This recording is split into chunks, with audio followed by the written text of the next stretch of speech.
আমি স্বাভাবিকভাবে Argentina support করতাম, কিন্তু আমাদের প্রিয় নেতা জনাব তারেক রহমান সাহেব যখন ইংল্যান্ডের সাপোর্টার, আমি চিন্তা করলাম যে ইংল্যান্ডের সাপোর্টার আমি কেন হব। আচ্ছা ঠিক আছে, ইংল্যান্ডের খেলাটা একটু দেখি, দেখলাম যে ভালো খেলে, কইতাম তো নেই সাথে কয়ালেন নয়ন ব্যাপার রাগ করেন না, ঠিক আছে?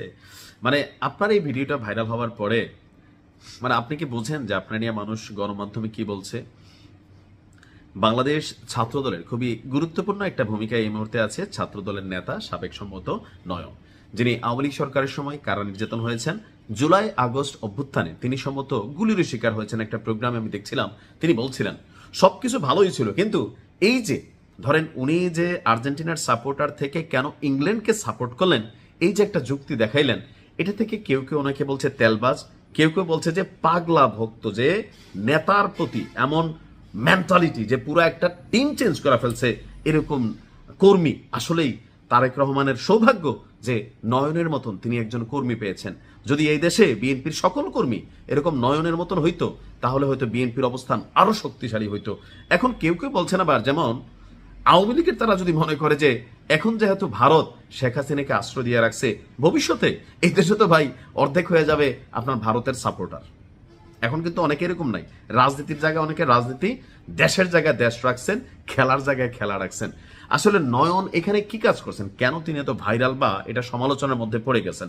মেইনলি হচ্ছে এই দেশে চাটুকারিতা, তেল মারা, এটা রাজনীতিতে একটা বিশেষ একটা নেশা অথবা পেশা। তো তিনি কে তেল মারছেন নাকি আবেগের ঠেলায় বইলা ফেলছেন? আমার কাছে লাগে আবেগের ঠেলায় বলছেন। মানে বিএনপি ক্ষমতায় আসার পরে এবং আগে বিভিন্ন ধরনের বক্তব্য দিয়ে বিভিন্ন ধরনের কর্মকাণ্ড করে যিনি বারবার সোশ্যাল মিডিয়া প্ল্যাটফর্মে নিজের অবস্থান পরিচিতি জানান দিয়েছেন, আলোচিত হন, সমালোচিত হন, তিনি কিন্তু যুবদলের এই নেতা নয়ন। মাঝখানে নারায়ণগঞ্জে ওই যে ওনার নামটাকে আমি ভুলেই গেছি, জাকির, তিনি যখন জেল থেকে বের হয়েছিলেন তখন সারা বাংলাদেশ শামীম ওসমানের বিকল্প হিসাবে জাকিরের রেঞ্জ রোভার চড়া, তার এই যে হাত তোলা, মানে অনেক কিছু নিয়ে তিনি ট্রলের শিকার হয়েছিলেন। বাট তার জায়গা থেকে ওনাকে সরাইয়া নয়ন যিনি আছেন তিনি কিন্তু এই জায়গাটা দখল করছেন, কখনো নেতৃত্বের প্রতি আনুগত্য দেখিয়ে, কখনো বা এরকম আবেগের ঠেলায় কোনো বক্তব্য দিয়ে। দেখেন, খেলা এক জিনিস আর কি বলা যে রাজনীতি আরেক জিনিস। যাই হোক, এটা বাংলাদেশে চলমান একটা ঘটনা। তবে আমি আমার ভবিষ্যতের যারা আছেন নেতৃত্বের জায়গাগুলোতে আছেন, মানুষ পার্সোনালিটি একটা জিনিস পছন্দ করে।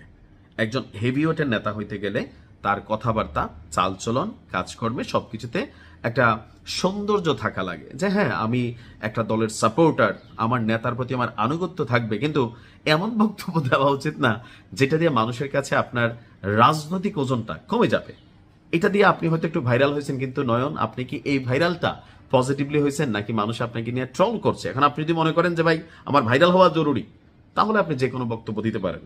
জনাব তারেক রহমানকে ভারত আশ্রয় দিয়ে, মানে আপনার ইংল্যান্ড আশ্রয় দিয়েছে, পলিটিক্যালি তিনি সেখানে অবস্থান করেছেন, এই জন্য বিএনপির নেতাকর্মীরা কৃতজ্ঞ থাকা উচিত, সেটা আলাদা।